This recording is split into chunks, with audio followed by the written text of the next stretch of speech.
आज देखबा प्रभु जीशु जगत रे जन्म हेबार उद्देश्य प्रेज द लॉर्ड। प्रभु एटा धन्यवाद मत नहीं थिले मु धन्यवाद दे आपण माने मने रखि थांतु जानि थांतु प्रभु अनुग्रह कले आमे प्रत्येक विषय टिकी निकी जानबा। Praise the lord hallelujah hallelujah. प्रभु जीशु उद्देश्य हेबार फास्ट भाववाणी फास्ट भविष्य वाक्य के करथिले स्वयं आम मानकर परमेश्वर करथिले। Praise the Lord.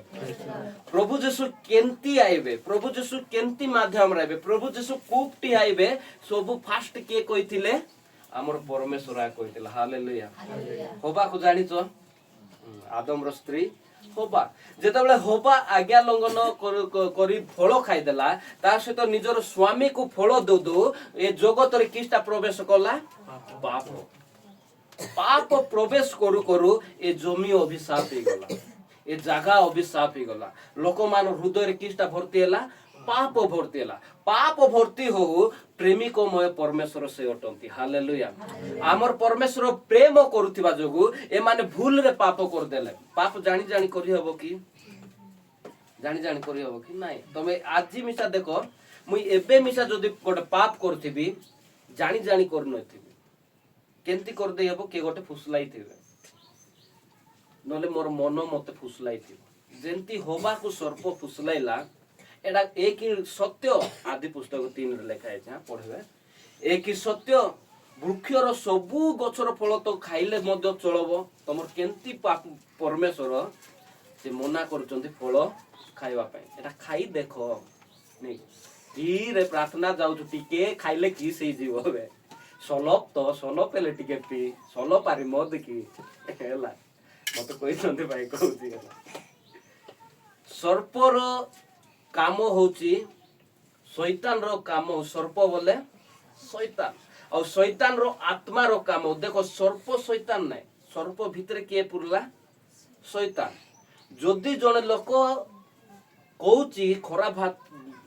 बाटरे नेबा को चाहूची गात्रे पकाइबा को चाहूची से लोक पकाइ नउची कि नै सर्प भितरे शैतान पसी होबा को फुसराउची फल खाइले किछि हेबो नै तुई मिसा कारेंती हेबो परमेश्वर को तुल्य होई जबो किछि हेबो नै बोले बापडी फल खाइ देला मान भी के जण सेंती अछु जते फर्स्ट रविवार गली प्रार्थना सेकंड रविवार गली 3 नंबर रविवार गली हमर एरिया रे पोडागोड लाइन रे जानीगुडा बोली गोटे गाँ अछि जानतो भाई से मेडिकल काम रास्तिलो कि से गाँ रे मुई जाईची हमर भाई मानस तो के जण से इलेक्ट्रिक काम करबा को जानीगुडा रे काम करू करू करू के जण सलप रेडी कर देले आजीबा होले मोर लास्ट छटा पिबाटा हैला काई कहउची 2 दिन चर्च 2 सप्ताह जाईथिली मु आ डिसाइड करथिली मु केबे आरे मद पीबी नै पुडिया खाइबी नै सिगरेट टाणबी नै जुआ भी खेलबी नै डिसाइड कर जाईची हेले भी जाईची का को इच्छा लागबो नै सलप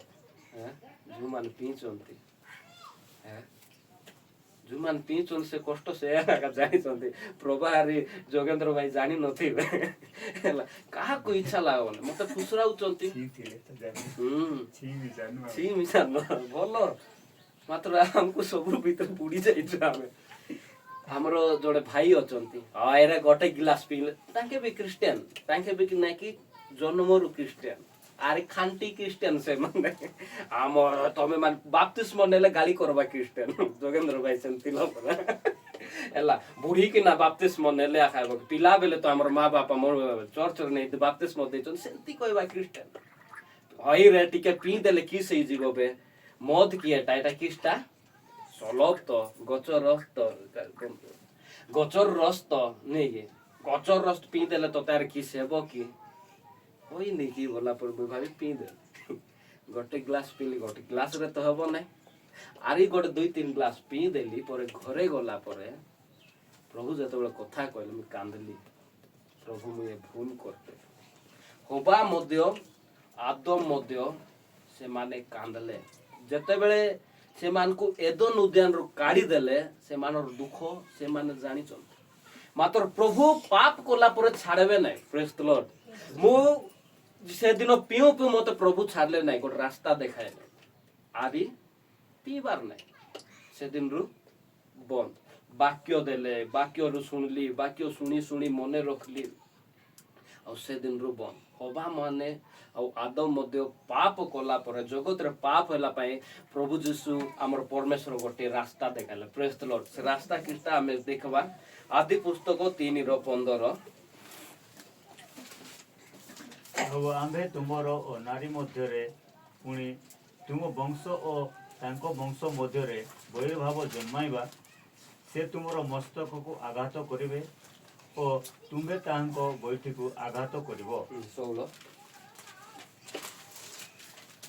ତହୁଁ ସେ ନାରୀଙ୍କି କହିଲେ ଆମ୍ଭେ ତୁମର ଗର୍ଭ ବେଦନା ଅତିଶୟ ବଢ଼ାଇବା ତୁମେ ବ୍ୟଥାରେ ସନ୍ତାନ ପ୍ରସବ କରିବ ପୁଣି ସ୍ୱାମୀ ପ୍ରତି ତୁମର ବାସନା ରହିବ ସେ ତୁମ ଉପରେ କର୍ତ୍ତୃତ୍ୱ କରିବେ। ଠିକ ଅଛି ଆମେ 15 ଆକା ଦେଖିବା ଦେଖ ଏଠି ପରମେଶ୍ୱର କହିଲେ ଠିକ ଅଛି ଭୁଲ ହେଇଗଲା ଡାଇରେକ୍ଟ ସର୍ବ କହୁଛନ୍ତି ତତେ ଜଣେ ମାରବା ଲୋକ ଆଇବ ବୋଲି ପ୍ରେଜ୍ ଦ ଲର୍ଡ ତୁଇ ମୋର ପିଲାକୁ ମୋର ଟୋକିକୁ ତୁଇ ନଷ୍ଟ କରିଦେଲୁ ମୁଇଁ ଯାହାକୁ ବେଶୀ ପ୍ରେମ କରୁଛି ତାକୁ ତୁଇ ଖରାପ କରିଦେଲୁ ଅନ୍ୟ ବାଟରେ ନେଇଗଲୁ ଜଗିଥା ଗୋଟେ ଦିନ ଆଇବ କେମିତି ହେବ ଆଉ ଆଉ ଆମେ ତୁମ୍ଭର ଓ ନାରୀ ମଧ୍ୟରେ ପୁଣି ତୁମ୍ଭ ବଂଶ ଓ ତାଙ୍କ ବଂଶ ମଧ୍ୟରେ ଭୈର ଭାବ ଜନ୍ମାଇବା ସେ ତୁମ୍ଭର ମସ୍ତକୁ ଆଘାତ କରିବେ ଓ ତୁମ୍ଭେ ତାଙ୍କ ଗୋଇଠିକୁ ଆଘାତ କରିବ ବୋଲେ ଏଠି ପ୍ରଭୁ ଯୀଶୁଙ୍କର ଆସିବାର ଫାଷ୍ଟ ଭବିଷ୍ୟତବାଣୀ ଆମେ ଦେଖିପାରୁଛୁ ଆମକୁ କେମିତି ଉଦ୍ଧାର ମିଳିବ ଗୋଟେ ନାରୀ ଠାରୁ ଗୋଟେ ବଂଶ ଜାତ ହବ ସେଇ ନାରୀର ବଂଶରୁ ଉଦ୍ଧାର ହେବାକୁ ପ୍ରଭୁ ଯୀଶୁ ଜନ୍ମ ହେଲେ ପ୍ରେଜ୍ ଦ ଲର୍ଡ ଆମକୁ ଉଦ୍ଧାର କରିବାକୁ ନାରୀର ବଂଶରୁ କିଏ ଆଇଲେ ପ୍ରଭୁ ଯୀଶୁ ଆଇଲେ ପରମେଶ୍ୱର ସେଦିନ ଶୈତାନକୁ କହିଥିଲେ ସର୍ପକୁ କହିଥିଲେ ତୋର ପାଇଁ ଆରି ନାରୀ ପାଇଁ ଗୋଟେ ନିୟମ ହେଉଛି ଗୋଟେ ଆମେ ଏମିତି ଗୋଟେ ବିଷୟ କରିବୁ ଯେ ଗୋଟେ ବ୍ୟକ୍ତି ଆଇବେ ଗୋଟେ ବଂଶ ଉତ୍ପନ୍ନ ହେବ ସେ ବଂଶ ହେଉଛି କନ୍ୟାର ବଂଶ ସେ ବଂଶ ଆଇଲା ପରେ ତୋର ମୁଣ୍ଡକୁ ଚପେ ବୁଝିଲ ତ ସେମିତି ତ ଲେଖା ହେଇଛି ମସ୍ତକକୁ ଆଘାତ କରିବେ ମୁଣ୍ଡକୁ ଚପବେ ସାପକୁ ଲେନ୍ସ ମାରିଲେ ମରବ କି କୁଟି ମାରିଲେ ମରବ ମୁଣ୍ଡେ ବାଇବଲରେ ବି ଲେଖା ହେଇଛି ଦେଖୁଛ ତ କେତେ ସତ୍ୟ ବାକ୍ୟ ଭୁଲ କରିଦେଲେ ଇଏ କରିଦେଲେ ମାତ୍ର ପ୍ରଭୁ ଯୀଶୁ ପରମେଶ୍ୱର କହିଲେ ଆମେ ଯାହାକୁ ବନାଇଲୁ ସବୁବେଳେ ଆମେ ଯାହାକୁ ଭେଟୁଥିଲୁ ଆମେ ଯାହା ସହିତ ଫେଲୋସିପ କରୁଥିଲୁ କଥା ହଉଥିଲୁ ସେ ଏବେ ବିପଦଗାମୀ ହେଇଯାଇଛି ସର୍ପର କଥାରେ ପାପ ପଡିଯାଇଛି ପାପରେ ଛାଡ଼ିଦେଲେ କି ଗୋଟେ କଣ୍ଡିସନ କଲେ ପ୍ରଭୁ ଯୀଶୁ ଜନ୍ମ ଏ ଜଗତରେ ଜନ୍ମ ହେବାର ଉଦ୍ଦେଶ୍ୟ ଆମେ ଫାଷ୍ଟ ଦେଖିଲୁ ପରମେଶ୍ୱର ରଖିଥିଲେ ଯେ ଉଦ୍ଦେଶ୍ୟ ହେଉଛି ଶୈତାନର ମୁଣ୍ଡକୁ ଚୋବା ପାଇଁ ନାରୀର ବଂଶରୁ ଜଣେ ଜନ୍ମ ହେବେ ଆଉ ସେ ସର୍ପର ବଂଶର ମୁଣ୍ଡକୁ ଚୋବେ ନାରୀର ବଂଶ କିଏ ପ୍ରଭୁ ଯୀଶୁ ଖ୍ରୀଷ୍ଟ ପ୍ରେଜ୍ ଦ ଲର୍ଡ ଆମେ ଦେଖିବା ମାଥ୍ୟୁ 1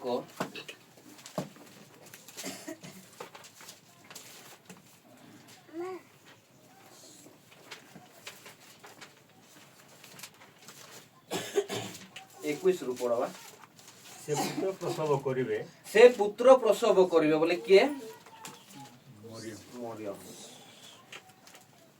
ଆଉ ଆମେ 20 ରୁ ପଢ 20 21 22 23 କିନ୍ତୁ ସେ ଏହା ମନସ୍ଥ କଲା ପରେ ଦେଖ ପ୍ରଭୁଙ୍କର ଜଣେ ଦୂତ ସ୍ୱପ୍ନରେ ତାଙ୍କୁ ଦର୍ଶନ ଦେଇ କହିଲେ ହେ ଦାଉଦ ସନ୍ତାନ ଯୋସେଫ ତୁମର ଭାର୍ଯ୍ୟା ମରିୟମକୁ ଗ୍ରହଣ କରିବାକୁ ଭୟ କର ନାହିଁ କାରଣ ତାଙ୍କର ଗର୍ଭ ପବିତ୍ର ଆତ୍ମାଙ୍କର କର୍ତ୍ତୃତ୍ୱ ହୋଇଅଛି ସେ ପୁତ୍ର ପ୍ରସବ କରିବେ ଆଉ ତୁମେ ତାହାଙ୍କର ନାମ ଯୀଶୁ ଦେବ କାରଣ ସେ ଆପଣା ଲୋକଙ୍କୁ ସେମାନଙ୍କର ସମସ୍ତ ପାପରୁ ପରିତ୍ରାଣ କରିବେ ଭାବବାଦୀଙ୍କ ଦ୍ୱାରା ପ୍ରଭୁଙ୍କର ଉକ୍ତ ଏହି ବାକ୍ୟ ଯେପରି ସଫଳ ହୁଏ ଏଥି ନିମନ୍ତେ ଏହି ସମସ୍ତ ଘଟିଲା ଦେଖ ଜଣେ କନ୍ୟା ଗର୍ଭବତୀ ହୋଇ ପୁତ୍ର ପ୍ରସବ କରିବେ ଆଉ ଲୋକେ ତାହାଙ୍କର ନାମ ଇମାନୁଏଲ ଦେବେ ଏହି ନାମର ଅର୍ଥ ଆମ୍ଭମାନଙ୍କର ସହିତ ଈଶ୍ୱର ଗୋଟେ ନାରୀର ବଂଶରୁ ପ୍ରଭୁ ଯୀଶୁ କେମିତି ଆସୁଛନ୍ତି ଏଠି ଲେଖା ହେଇଛି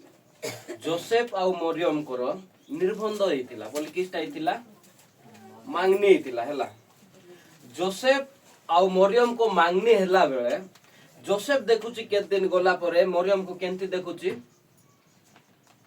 ମରିୟମ ଗର୍ଭବତୀ ଅଛି ଆମେ ଏକୁ ବିବାହ ହେଇନୁ ଗୋଟେ ନାରୀର ବଂଶରୁ ଯୀଶୁ କେମିତି ଆଉଛନ୍ତି ସେଟା ଧ୍ୟାନ ଦିଅନ୍ତୁ। ଯେତେବେଳେ ଦେଖୁଛନ୍ତି ମରିୟମ ଗର୍ଭବତୀ ଅଛି, ଗୋଟେ ଧାଙ୍ଗଡି ପିଲା ଯଦି ଧାଙ୍ଗଡି ଝିଅ ଯଦି ଗର୍ଭବତୀ ଥିବ ଆରି ମାଙ୍ଗନି ଥିବ ବୋଲି କିସ୍ କରିହେବ? ମନରେ ଡାଉଟ୍ ଆଇବ କି ନାହିଁ? ଡାଉଟ୍ ଆସୁ ଆସୁ ପରମେଶ୍ୱର ଆଗରୁ କହିଥିବା ବିଷୟ ଯୋସେଫକୁ ମନେ ପକାଇବା ପାଇଁ ଦୂତ ପଠାଇଲେ। ପ୍ରେଜ୍ ଦ ଲର୍ଡ। ଦୂତ ପଠାଇ କହିଲେ ଜଣେ କନ୍ୟା ଗର୍ଭବତୀ ହେବ। ମାଇଜି ବୋଲେ କି ସ୍ତ୍ରୀ ବୋଲେ କି କନ୍ୟା ବୋଲେ ବୁଝିପାରୁଛ ତ, ଧାଙ୍ଗଡି ଟକି ଗର୍ଭବତୀ ହେବ। ଗୋଟେ ଧାଙ୍ଗଡି ଟକି ଗର୍ଭବତୀ ହେଇ ପ୍ରଭୁ ଯୀଶୁଙ୍କୁ ଜନ୍ମ କଲେ। କୁ ଶାରୀରିକ ସମ୍ପର୍କରେ ନାଇଁ, କେମିତି ଜନ୍ମ ହେଲେ ତା 20 ପଦରେ ଲେଖା ହେଲା, ହେ ଦାଉଦ ସନ୍ତାନ ଯୋସେଫ, ତୁମର ଭାର୍ଯ୍ୟା ମରିୟମକୁ ଗ୍ରହଣ କରିବାକୁ ଭୟ କର ନାହିଁ, କାରଣ ତାଙ୍କର ଗର୍ଭ ପବିତ୍ର ଆତ୍ମା କର୍ତ୍ତୃତ୍ୱ ହୋଇଅଛି। କାର୍ ଦ୍ୱାରା ହେଇଛି? ପବିତ୍ର ଆତ୍ମା। ପବିତ୍ର ଆତ୍ମାଙ୍କ ଦ୍ୱାରା ମରିୟମଙ୍କର ଗର୍ଭ ଧାରଣ ହଉଛି। ପ୍ରେଜ୍ ଦ ଲର୍ଡ। କୌଣସି ପୁରୁଷର ସ୍ପର୍ଶ ନାହିଁ, କୌଣସି ପୁରୁଷର ଟଚ୍ ନାହିଁ। ସେମିତି ପ୍ରଥମ ଥର କରି ମରିୟମ ଗର୍ଭବତୀ ହେଇଥିଲେ। ଆଉ ଭର୍ଜନ ବୋଲେ ଶୁଦ୍ଧ ପବିତ୍ର ଥିଲେ ତାଙ୍କେ। କୌଣସି ପୁରୁଷର ସ୍ପର୍ଶ କି କୌଣସି ପୁରୁଷର ବିଷୟ ତାଙ୍କେ ଜାଣିନଥିଲେ। ସେମିତି ଝିଅ ଜନ୍ମ ହେଲେ। କାହିଁକି? ପରମେଶ୍ୱର କହିଥିଲେ। କ'ଣ କହିଥିଲେ? ତୁମର ବଂଶ ବୋଲେ ନାରୀର ବଂଶ ଆଉ ସର୍ପର ବଂଶକୁ ଭୈରଭାବ କରିବା, ଆଉ ନାରୀର ବଂଶ କାର ମୁଣ୍ଡ ଚବ? ସର୍ପର। ସେଟା କିଏ? ପ୍ରଭୁ ଯୀଶୁ। ଶୈତାନର ମୁଣ୍ଡକୁ ଚବ କିଏ? ପ୍ରଭୁ ଯୀଶୁ। ପ୍ରେଜ୍ ଦ ଲର୍ଡ। ପରମେଶ୍ୱରଙ୍କର ଉଦ୍ଦେଶ୍ୟ, ପ୍ରଭୁ ଯୀଶୁ ଜନ୍ମ ହେବାର ଏ ଜଗତର ଉଦ୍ଦେଶ୍ୟ ଗୋଟେ ଥିଲା କି ଶୈତାନର ମୁଣ୍ଡ ଚୋବାକୁ, ଶୈତାନର ସବୁ ବିଷୟକୁ ହରାଇବାକୁ ପ୍ରଭୁ ଯୀଶୁ ଜନ୍ମ ହେଲା। ହାଲେଲୁୟା। କୌଣସି ପରବ ଦେବାକୁ ନାହିଁ ହେଲା। ସେଟା ପାଇଁ ଆମେ ପଢୁଥିଲୁ ବୋଧେ ଲୁକ 2:11, କାରଣ ଆଜି ଦାଉଦ ନଗରରେ ତୁମମାନଙ୍କ ନିମନ୍ତେ ତ୍ରାଣ କର୍ତ୍ତା ଜନ୍ମ ଗ୍ରହଣ କରିଛନ୍ତି। କେବେ? ଆଜି। ଯେବେ ଯୋଉ ଲୋକ ପ୍ରଭୁ ଯୀଶୁଙ୍କୁ ଜନ୍ମ କଲେ, ତାର ବିଶ୍ୱାସ କଲେ, ତାର ହୃଦୟରେ ପ୍ରଭୁ ଯୀଶୁ ଜନ୍ମ ହଉଛନ୍ତି ଆଜି। ବୋଲେ ସେଇ ସମୟରୁ କିସ୍ କରିବା ପାଇଁ ପ୍ରଭୁ ଯୀଶୁ ଜନ୍ମ ଗ୍ରହଣ କରୁଛନ୍ତି? ଧନ ଦେବାକୁ କି ଡାବୁ ଦେବାକୁ କି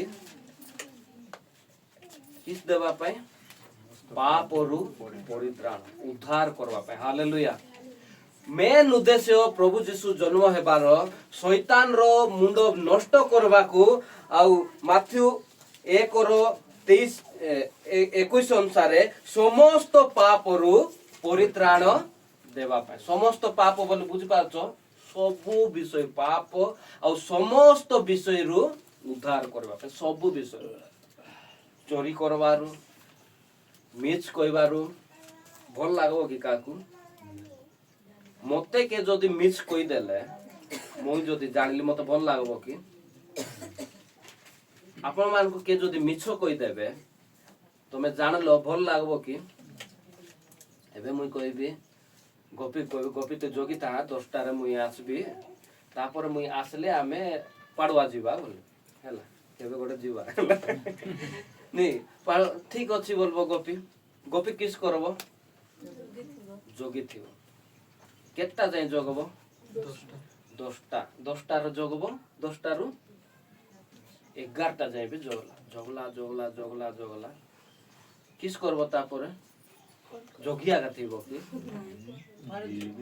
ତାପରେ ମୁଇଁ ଆଇବି, ଗୋପୀକୁ କହିବି, ଗୋପୀ ତତେ ତ କହିଥିଲି ତୁ ଜଗିଥା, ଜଗଲୁ ନାଇଁ, କେମିତି ବାହାରି ଗଲୁ? ମୁଇଁ ଆସିଥିଲି 10ଟା ବେଲେ ଆସିଲି, ତୁ ଦେଖିଲି ତୁଇ ନଥିଲୁ, ତତେ ମୁଇଁ ଜଗିଥିଲି, ମୁଇଁ ଏକଲା ଯାଇ ବାହାରି ଆଇଲି ବୋଲି ତାକୁ କେମିତି ଲାଗବ? କିଛିଟା ଗୋଟେ ଧରିକିନା ମାର ପରି ଆଗଲା, ଆଉ କିଛି କହି ହବ ନାହିଁ ନାଇଁ କି? ବଡ ଲୋକ ସେ ଜାଣୁଛ କି ନାଇଁ ତମେ ମତେ ମିଛ କହିଲ ବୋଲି।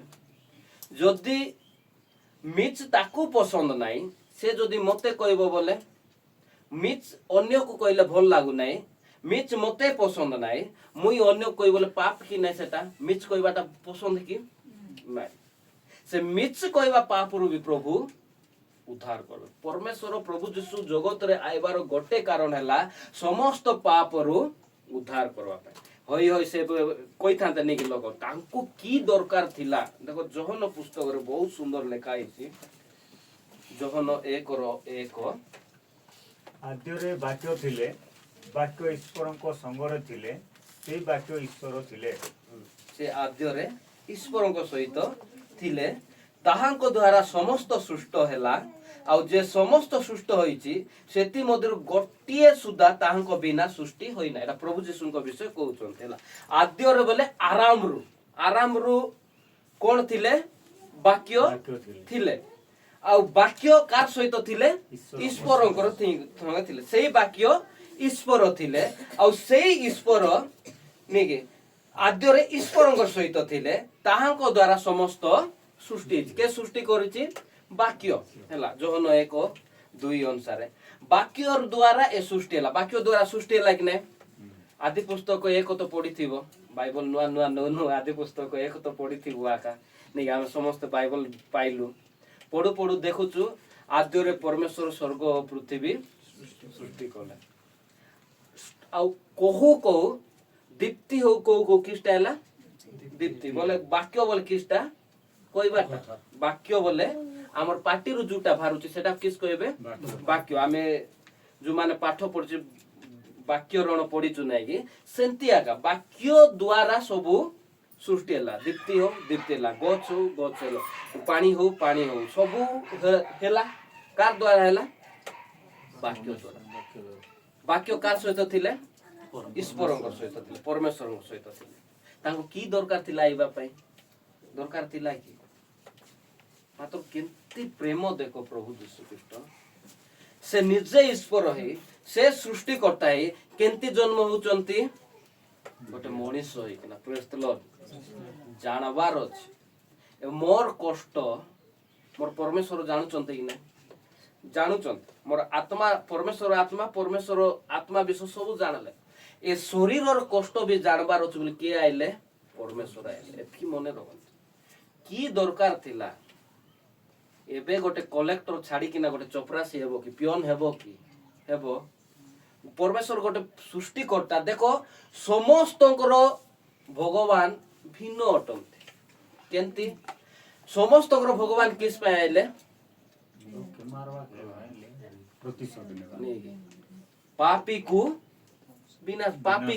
ପାପୀ ମାନଙ୍କୁ ଗୋଟେ ଡାଇଲଗ ଅଛି ଯୋଗେନ୍ଦ୍ର ଭାଇ ଭଲ କହିବ କି ଡାଇଲଗ ଭାଇ योगा नहीं जदा जदा सिप्लाने भगवते भारते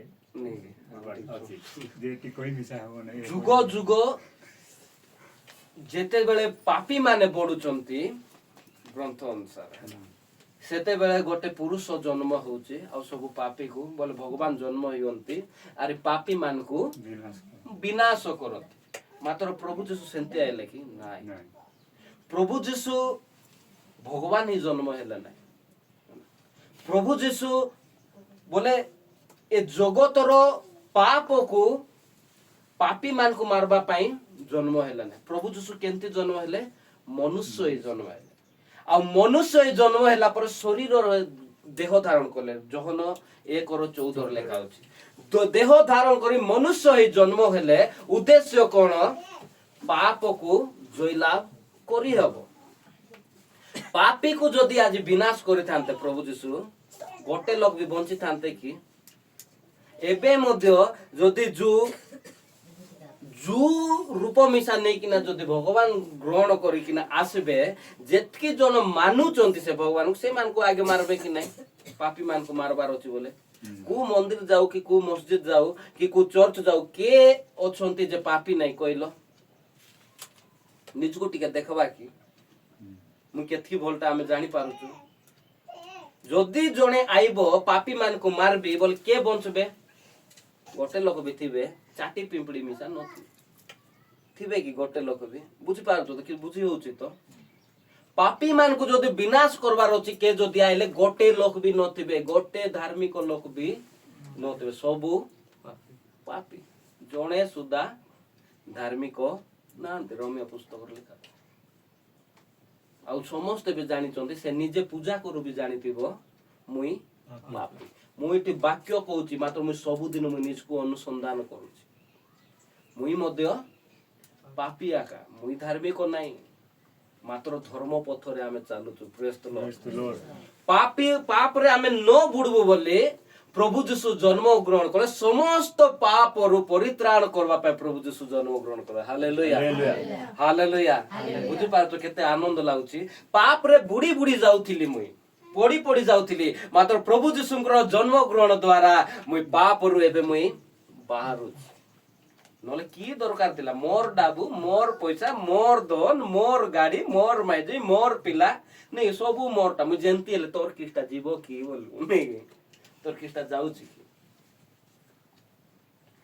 ମାତ୍ର ପାପରେ ବୁଡି ନ ଯିବା ପାଇଁ ପାପରୁ ରକ୍ଷା କରିବା ପାଇଁ ପ୍ରଭୁ ଯୀଶୁ ଆମକୁ ଜନ୍ମ କଲେ ହାଲେଲୁୟା ପ୍ରଭୁ ଯୀଶୁ ଜନ୍ମ ହେଇକିନା ଆମମାନଙ୍କୁ ପରିତ୍ରାଣ ଦେଲେ ଯେଉଁମାନେ ବିଶ୍ୱାସ କରନ୍ତି ମାନେ ପରମେଶ୍ୱର ଆମମାନଙ୍କୁ ଏତେ ପ୍ରେମ କଲେ କେମିତି ପ୍ରେମ କଲେ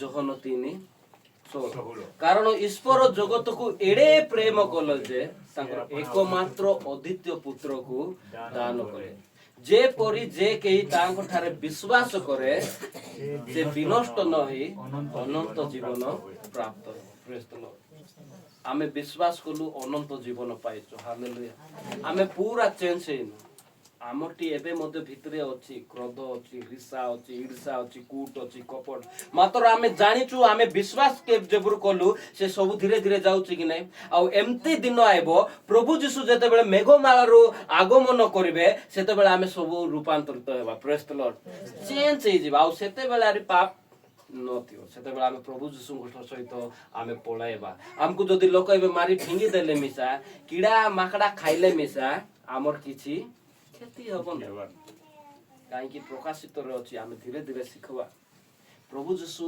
ଏ ଜଗତରେ ଜନ୍ମ ଗ୍ରହଣ କରିବାର ଉଦ୍ଦେଶ୍ୟ ହେଲା ପାପୀ ମାନଙ୍କୁ ବିନାଶ କରିବା ପାଇଁ ପାପୀ ମାନଙ୍କୁ ଉଦ୍ଧାର କରିବା ପାଇଁ ପାପୀ ମାନଙ୍କୁ ରକ୍ଷା କରିବା ପାଇଁ ପାପୀ ମାନଙ୍କୁ ପରିତ୍ରାଣ ଦେବା ପ୍ରତ୍ୟେକ ପାପରୁ ହେଇ ନଥାନ୍ତା ଏ ବିଷୟ ପରମେଶ୍ୱର ଯୋଜନା କଲେ ପରମେଶ୍ୱର ଗୋଟେ ବିଷୟ ରଖିଲେ ତମେ ପାପ କରିଦେଲ ତମେ ଧର୍ମ ପଥରୁ ବିନଷ୍ଟ ହେଇଗଲ ତମେ ମୋର କଥା ନ ମାନି ସର୍ପର କଥା ଶୁଣିଲ ଛାଡିଦେଲେ ନାହିଁ ସେମାନଙ୍କୁ ମାରିଦେଇ ଆରି ଗୋଟେ ନୂଆ ପୃଥିବୀ ସୃଷ୍ଟି କରିନଥାନ୍ତେ କି ହେତା କି ନାହିଁ ହେଇଥାନ୍ତା ଆମେ କେମିତି ହେଇଥାନ୍ତୁ କି ମାତ୍ର ପରମେଶ୍ୱର ପ୍ରେମରେ ବନାଇଥିଲେ ହାଲେଲୁୟା ପ୍ରେମରେ ସେମାନଙ୍କୁ ନିଜର ହାତରେ ଗଢିଥିଲେ ଦୁଃଖ ଲାଗ ଯଦି ମୋର ପୁଅ ଯଦି ଖରାପ ହେଇଯାଉଥିବ କେମିତି ଲାଗିବ ମୁଁ ଏମିତି ଭାବି ନଥିଲି ମୋର ପିଲା ଏମିତି ହଉଛି ବୋଲି ଆମକୁ ଯଦି କେତେ କଷ୍ଟ ଲାଗୁଛି ପରମେଶ୍ୱର ତାଙ୍କର ନିଜର ହାତରେ ଆମକୁ ବନାଇଥିଲେ ହବା ଆଦମକୁ ବନାଇଥିଲେ ତାଙ୍କୁ କେତେ କଷ୍ଟ ଲାଗୁନଥିବ ସେ ପାଇଁ ଗୋଟେ ଯୋଜନା କଲେ ଗୋଟେ ପ୍ଲାନ୍ କଲେ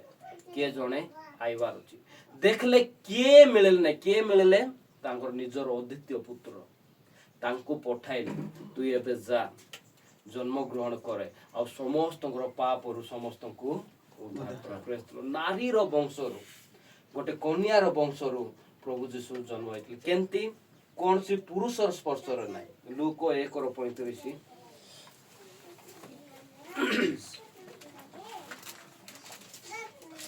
ଦୂତ ତାହାଙ୍କୁ ଉତ୍ତର ଦେଲେ ପବିତ୍ର ଆତ୍ମା ତୁମ ଉପରେ ଅବତରଣ କରିବେ ଓ ପରାତ୍ପର ଶକ୍ତି ତୁମକୁ ଆବରିବ ଏଣୁ ଯେ ଜାତ ହେବେ ସେ ପବିତ୍ର ଓ ଈଶ୍ୱରଙ୍କ ପୁତ୍ର ବୋଲି ଖ୍ୟାତ ହେବେ ପ୍ରେଜ୍ ଦ ଲର୍ଡ ଯେତେବେଳେ ଯୋସେଫ ଦେଖୁଛନ୍ତି ମରିୟମକୁ କେମିତି ଅଛନ୍ତି ଏବେ ଗୋଟେ କନ୍ୟା ଗୋଟେ ଢାଙ୍ଗି ଟକି ଗର୍ଭବତୀ ତାର ଆଗରୁ ମରିୟମକୁ ପରମେଶ୍ୱର ଦୂତ ପଠାଇକିନା ଇଏ କରିଥିଲେ ହେଲା ଆଉ ଦୂତ ପଠାଉ ଯେତେବେଳେ ପରମେଶ୍ୱରଙ୍କ ଦୂତକୁ ଯେତେବେଳେ ଦେଖୁଛନ୍ତି ଆଉ କହୁଛନ୍ତି ଦୂତ କହୁଛନ୍ତି ତମେ ଗର୍ଭ ଧାରଣ କରବ ଆଉ ତମେ ପ୍ରଭୁ ଯୀଶୁଙ୍କୁ ଜନ୍ମ କରବ ବୋଲି କହିଲା ବେଳେ ମରିୟମ ମାତ୍ର କଣ କହୁଛନ୍ତି 34ରେ କିନ୍ତୁ ମରିୟମ ଦୂତ କହିଲେ ଏହା କିପରି ହେବ ମୁଁ ତ ପୁରୁଷକୁ ଜାଣେ ନାହିଁ ବୁଝିପାରୁଛ ପୁରୁଷକୁ ଜାଣେ ନାହିଁ ବୋଲେ ଆଗରୁ କାହାର ସହିତ ସମ୍ପର୍କ ନାହିଁ କି ଏବେକୁ ମୁଇଁ କାହାକୁ ଜାଣି ନାହିଁ ଯାହା ଜାଣବାଟା ଯୋସେଫ ସହିତ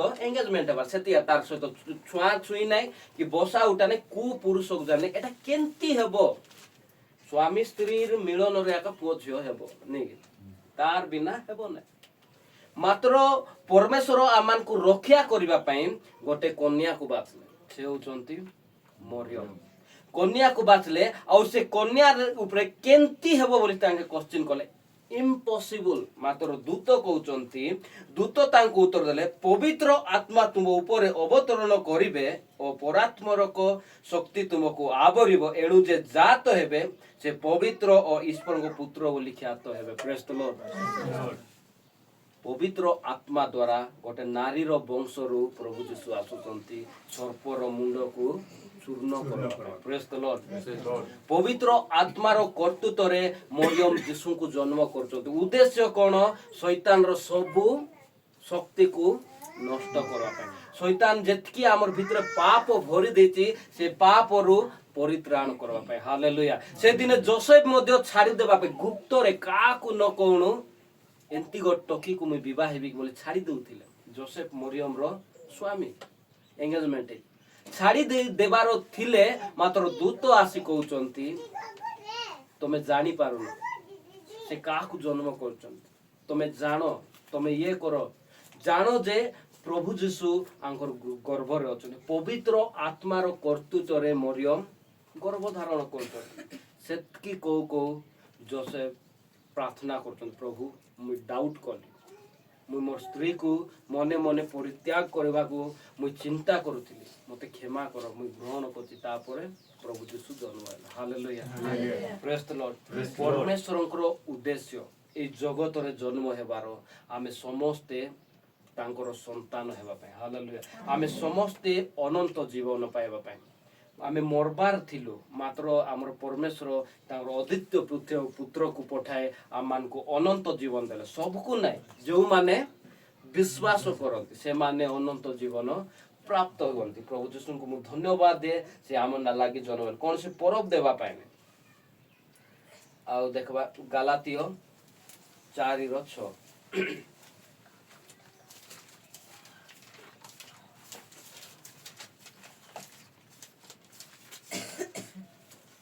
ଆଉ ତୁମେ ମାନେ ପୁତ୍ର, ଏହି ସକାଶେ ଈଶ୍ୱର ଆପଣା ନିକଟକୁ ନିଜ ପୁତ୍ରଙ୍କ ଆତ୍ମାଙ୍କୁ ଆମମାନଙ୍କର ହୃଦୟରେ ପ୍ରେରଣ କଲେ।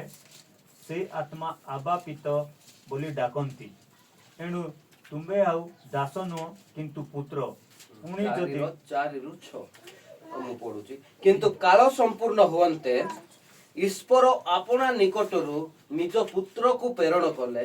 ସେ ସ୍ତ୍ରୀ ଜାତ ହୋଇ ବ୍ୟବସ୍ଥାଧୀନ ହେଲେ। ସ୍ତ୍ରୀ ଜାତ ବୋଲେ ସ୍ତ୍ରୀ ଜାତ, ଯୋଉଟା ଆଦି ପୁସ୍ତକ 3:15 ଆମେ ପଢୁଥିଲୁ, ସେଇ ଭାବବାଣୀ ଏଠି ପୂର୍ଣ୍ଣ ହେଇଛି। ପରମେଶ୍ୱରଙ୍କର ପ୍ରତିଜ୍ଞା, ପରମେଶ୍ୱରଙ୍କର ଯୋଜନା ଏଠି ସଫଳ ହେଇଛି। ସ୍ତ୍ରୀ ଜାତ ହୋଇ ବ୍ୟବସ୍ଥାଧୀନ ହେଲେ, ଯେପରି ସେ ମୂଲ୍ୟ ଦେଇ ବ୍ୟବସ୍ଥାଧୀନ ଲୋକମାନଙ୍କୁ ମୁକ୍ତ କରନ୍ତି, ପୁଣି ଆମ୍ଭେମାନେ ପୁତ୍ରତ୍ୱର ଅଧିକାର ପ୍ରାପ୍ତ ହୋଇ, ଆଉ ତୁମେମାନେ ପୁତ୍ର ଏଥି ସକାଶେ ଈଶ୍ୱର ଆପଣା ନିକଟରୁ ନିଜ ପୁତ୍ରଙ୍କୁ ଆତ୍ମାଙ୍କୁ ଆମ୍ଭମାନଙ୍କର ହୃଦୟକୁ ପ୍ରେରଣ କଲେ। ସେଇ ଆତ୍ମା ଆବା ପିତା ବୋଲି ଡାକନ୍ତି। ପ୍ରେଜ୍ ଦ ଲର୍ଡ। ସମାନ କାଳ ସମ୍ପୂର୍ଣ୍ଣ ବୋଲି ସବୁ ସମାନ ଟାଇମ୍ ଆସୁ ଆସୁ ପ୍ରଭୁ ଯୀଶୁଙ୍କୁ ଜନ୍ମ କରାଇଲେ। ଆଉ ସ୍ତ୍ରୀ ଜାତରୁ ଜନ୍ମ ହେଇ ଆମମାନଙ୍କୁ ପାପରୁ ବ୍ୟବସ୍ଥା ବୋଲେ ବ୍ୟବସ୍ଥା ପୁସ୍ତକରେ ଯଦି ପାପ କଲେ ତାକୁ ମୂଲ୍ୟ ଦେବା ପାଇଁ କିଛି ନେଉଥିଲେ ହେଲା। ସେ ସବୁ ବିଷୟ ଆମେ ଶିଖିବା। ଆପଣମାନେ ତ ଧୀରେ ଧୀରେ ଶିଖିବେ, ପ୍ରାର୍ଥନା କରନ୍ତୁ, ଧୀରେ ଧୀରେ ଆମେ ସବୁ ଶିଖିବା। ବ୍ୟବସ୍ଥା କ'ଣ, ବ୍ୟବସ୍ଥାରେ କେମିତି ହେଉଥିଲା ସବୁ ଆମେ। ବ୍ୟବସ୍ଥା ଆମକୁ ବାନ୍ଧି ରଖିଥିଲା। ସେ ବ୍ୟବସ୍ଥାରୁ ମୁକ୍ତ କରିବା ପାଇଁ କ'ଣ ଦରକାର ଥିଲା? ରକ୍ତ ଦରକାର ଥିଲା ହେଲା, ଯୀଶୁଙ୍କର ରକ୍ତ। ପାପରୁ ପରିତ୍ରାଣ ପାଇବା ପାଇଁ କ'ଣ ଦରକାର ଥିଲା? ରକ୍ତ ଦରକାର ଥିଲା। ଶୈତାନକୁ ପରାଜୟ କରିବା ପାଇଁ କ'ଣ ଦରକାର ଥିଲା? ଗୋଟେ ଯୀଶୁଙ୍କର ଶରୀର ଆଉ ରକ୍ତ ଦରକାର ଥିଲା। ସେ କ୍ରୁଶରେ ପ୍ରଭୁ ଯୀଶୁ ସେମିତି କରୁଛନ୍ତି। ମୁଁ କହିବାର ଅର୍ଥ, ପ୍ରଭୁ ଯୀଶୁ এই ଜଗତରେ ଜନ୍ମଗ୍ରହଣ ହେବାର ଉଦ୍ଦେଶ୍ୟ ହେଉଛି ଆମମାନଙ୍କୁ ସମସ୍ତ ପାପରୁ ପରିତ୍ରାଣ କରିବା ପାଇଁ। ହାଲେଲୁୟା। ଆମମାନଙ୍କୁ ଉଦ୍ଧାର କରିବା ପାଇଁ। ସେ ପାପୀମାନଙ୍କୁ ବିନାଶ କରିବାକୁ ଆଇଲେ ନାହିଁ। ସମସ୍ତେ ପାପୀମାନଙ୍କୁ ବିନାଶ କରିବାକୁ ଆଇଲେ, ମାତ୍ର ପ୍ରଭୁ ଯୀଶୁ ପରମେଶ୍ୱର ହେଇକିନା ମଧ୍ୟ ମନୁଷ୍ୟ ରୂପ ଧାରଣ କରି ମନୁଷ୍ୟ ହେଇ ଜନ୍ମ ହେଇ ପାପୀମାନଙ୍କୁ ଉଦ୍ଧାର କରିବା ପାଇଁ ଆଇଲେ। ହାଲେଲୁୟା। ଯଦି ସେ ଆସିନଥାନ୍ତେ, ଅନ୍ୟ କିଏ ଆସିଥାନ୍ତେ, ତାହେଲେ କିଏ ରହି ନଥାନ୍ତେ। ସମସ୍ତ ପାପରୁ, ସମସ୍ତ ମନ୍ଦରୁ, ସମସ୍ତ ପ୍ରଲୋଭନରୁ ଉଦ୍ଧାର କରିବା ପାଇଁ ଆମର ପ୍ରଭୁ ଯୀଶୁ ଆଇଲେ। ଆଉ କ'ଣ? ଏବ୍ରୀ 2:14-17।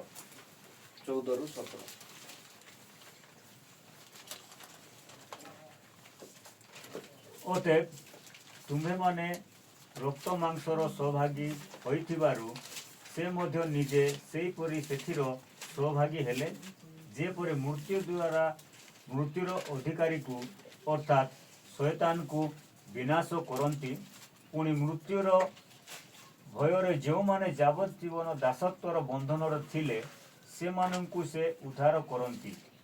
କାରଣ ପ୍ରକୃତରେ ସେ ତ ଦୂତମାନଙ୍କର ତତ୍ତ୍ୱ ନ ନେଇ ଅବ୍ରାହମଙ୍କର ସନ୍ତାନମାନଙ୍କର ତତ୍ତ୍ୱ ନିଅନ୍ତି। ଅତଏବ ସମସ୍ତ ବିଷୟରେ ଆପଣା ଭ୍ରାତାମାନଙ୍କୁ ସଦୃଶ ହେବା ତାହାଙ୍କର ଉଚିତ ଥିଲା, ଯେପରି ସେ ଲୋକମାନଙ୍କର ପାପର ପ୍ରାୟଶ୍ଚିତ ନିମନ୍ତେ ଈଶ୍ୱରଙ୍କର ସେବା ସମ୍ବନ୍ଧରେ ଜଣେ ଦୟାଳୁ ଓ ବିଶ୍ୱସ୍ତ ମହାଯାଜକ ହୁଅନ୍ତି।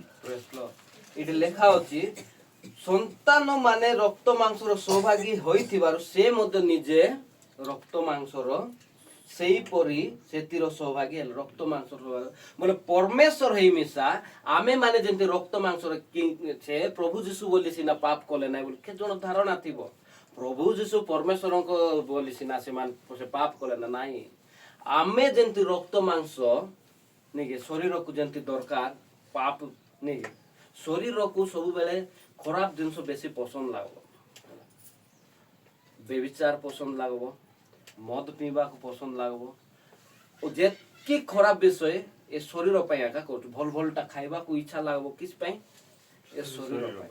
ଏ ଶରୀରରେ ଥାଇକିନା ସିନା ଆମେ ପ୍ରଭୁ ଆମେ ପାପୀ ହେଇଯାଉଛୁ, ପାପ କରିଦାଉଛୁ, ତମେ ସିନା ପରମେଶ୍ୱର ଥିଲ ନାହିଁ ସେଟା ମଧ୍ୟ ଜଣାଇବା ପାଇଁ ସେ ଶରୀରର ରକ୍ତ ମାଂସର ସୌଭାଗିତା ହେଲେ। କାହିଁକି ଆମକୁ କେତେ ସୁନ୍ଦର ଲେଖା ହେଇଛି ଦେଖ, ସୌଭାଗିତା ହେଲେ ଯେପରି ମୃତ୍ୟୁ ଦ୍ୱାରା ମୃତ୍ୟୁର ଅଧିକାରକୁ ଅର୍ଥାତ୍ ଶୈତାନକୁ ବିନାଶ କରନ୍ତି। ମାଥୁରେ ପଢିଥିଲୁ କି ନାଇଁ ଆଦି ପୁସ୍ତକରେ ଶୈତାନକୁ ହରାଇବାର ଅଛି ବୋଲେ କିଏ ପାରତେ ନାହିଁ। କିଏ ପାରଲେ? ପ୍ରଭୁ ଯୀଶୁ ଖ୍ରୀଷ୍ଟ। କିଏ ପାରତେ ନାହିଁ, ଚାନ୍ସ ମିଶା ନାହିଁ, କିଏ ହାରାଇ ପାରତେ ନାହିଁ। ଏବେ ଶୈତାନ କେମିତି ଅଛି? ହାରିଛି। ସେଟା ପାଇଁ ଆମେ କେତେ କେତେବେଳେ କାହାକୁ କାହାକୁ ଭୂତ ଲାଗିଥିଲେ ସେ ଯାଉନଥିବ ଶୈତାନର ଆତ୍ମା ଯାକ, ଶୈତାନର ଚେଲା ଚାମଡା ମାନେ ହେଲା, ସେ ଯାଉନଥିବ। ତାକୁ କୁହାଯିବ ରେ ଶୈତାନ ତୁଇ ହାରିଛୁ ବୋଲେ ବୋଲ ହାରି ଯିବ ହେଲା। ଶୈତାନ କିସ ହେଇଛି? ହାରିଛି। ଶୈତାନର ଶକ୍ତି କିସଟା? ମୃତ୍ୟୁ। ମାତ୍ର ଶୈତାନର ଶକ୍ତିକୁ ହରାଇଛନ୍ତି। ପୁଣି ମୃତ୍ୟୁର ଭୟରେ ଯେଉଁମାନେ ଯାବଜ୍ଜୀବନ ଦାସତ୍ୱ ବନ୍ଧନରେ ଥିଲେ ସେମାନେ ଉଦ୍ଧାର ପାଇଲେ। ବୋଲେ ମୃତ୍ୟୁରୁ ମଧ୍ୟ ଏବେ ଆମମାନଙ୍କୁ ପରମେଶ୍ୱର କିସ କରିଛନ୍ତି? ଉଦ୍ଧାର କରୁଛନ୍ତି। ମୃତ୍ୟୁ ଦୁଇଟା ମୃତ୍ୟୁ ଅଛି ହେଲା, ଗୋଟେ ଶାରୀରିକ ମୃତ୍ୟୁ আর ଗୋଟେ ଅନନ୍ତ ମୃତ୍ୟୁ। ଯଦି ଅନନ୍ତ ମୃତ୍ୟୁର ସୌଭାଗ୍ୟ ଆମେ ହେଲୁ ସେଟା କୋଉଠି ଯାଇ ହବ? ନରକରେ ହେଲା। ଅନନ୍ତ ମୃତ୍ୟୁରୁ ଆମକୁ ବଞ୍ଚାଇବା ପାଇଁ ପ୍ରଭୁ ଯୀଶୁ ମୃତ୍ୟୁକୁ ହରାଇବା ପାଇଁ ସେ ଜନ୍ମ ଗ୍ରହଣ କଲେ। ପ୍ରେଜ୍ ଦ ଲର୍ଡ। ନିଜେ ଶରୀର ଆଉ ରକ୍ତ ମାଂସର ଶରୀର ନେଇକିନା ମୃତ୍ୟୁକୁ ଯେପରି ମୃତ୍ୟୁର ବନ୍ଧନକୁ ଫିଟାଇବା ପାଇଁ ପ୍ରଭୁ ଯୀଶୁ ଆମର ଲାଗି ଆମେ ଯେପରି ପରମେଶ୍ୱରଙ୍କର ସନ୍ତାନ ହେଇପାରିବା, ତାଙ୍କୁ ଆବା ପିତା ବୋଲି ଡାକି ପାରିବା, ତାଙ୍କ ସହିତ ମିଶି ପାରିବା, ସେଇଟା ପାଇଁ ସେ ମହାଯାଜକୀୟ କାମ କରିବା ପାଇଁ ସେ ଏ ଜଗତରେ ଜନ୍ମ ଗ୍ରହଣ କଲେ। ହାଲେଲୁୟା। ଡିସେମ୍ବର ମାସ ଡିସେମ୍ବର 25 ଜନ୍ମଦିନ ଯୀଶୁଙ୍କର ନାହିଁ। ମାତ୍ର ଜନ୍ମ ଉତ୍ସବ କରୁଛନ୍ତି, କିଛି ଖରାପ ନାହିଁ। ଯେ କରୁଛନ୍ତି ଭଲ, ଯେ କରୁନାହାନ୍ତି ନାହିଁ। ଯେ କରବେ କରବେ, ମାତ୍ର ଯଦି କରବେ ଲୋକକୁ କିଛି ଦେଇକି ନା କରବେ। ଡିସେମ୍ବର ମାସରେ କିଛି ଦେବାର ଅଛି। ଯାହାକୁ ଯଦି ଡ୍ରେସ୍ ନାହିଁ, ମୋର ପାଖେ ଡ୍ରେସ୍ 2 ହଳ ଅଛି, ଦେବାର ଅଛି। ସେଇପରି ପରମେଶ୍ୱର ଦେଖିଲେ ଆମକୁ ଗୋଟେ ଗିଫ୍ଟ ଦରକାର ଥିଲା। କି ଗିଫ୍ଟ? ପାପରୁ ଉଦ୍ଧାର। କେମିତି ଏ ପାପରୁ ରକ୍ଷା ପାଇବ, ଏ ମୃତ୍ୟୁରୁ କେମିତି କରିବୁ? ଗୋଟେ ଗିଫ୍ଟ ଦେଲେ, ସେ ଗିଫ୍ଟ ହଉଛି ପ୍ରଭୁ ଯୀଶୁ ଖ୍ରୀଷ୍ଟ। ପ୍ରେଜ୍ ଦ ଲର୍ଡ। ସ୍ୱର୍ଗରୁ ଗୋଟେ ଗିଫ୍ଟ ଆମେ ପାଇଲୁ, ପ୍ରଭୁ ଯୀଶୁ ଖ୍ରୀଷ୍ଟ। ସେଥିପାଇଁ ଆମେ ଡିସାଇଡ୍ କରୁଛୁ, ଆମର ଚର୍ଚ୍ଚ ଲୋକ, ଆମେ ପ୍ରତି ବର୍ଷର ଡିସେମ୍ବର 25 ଆଇବାରୁ ଡିସେମ୍ବର ମାସରୁ ଆରମ୍ଭ ହେବ।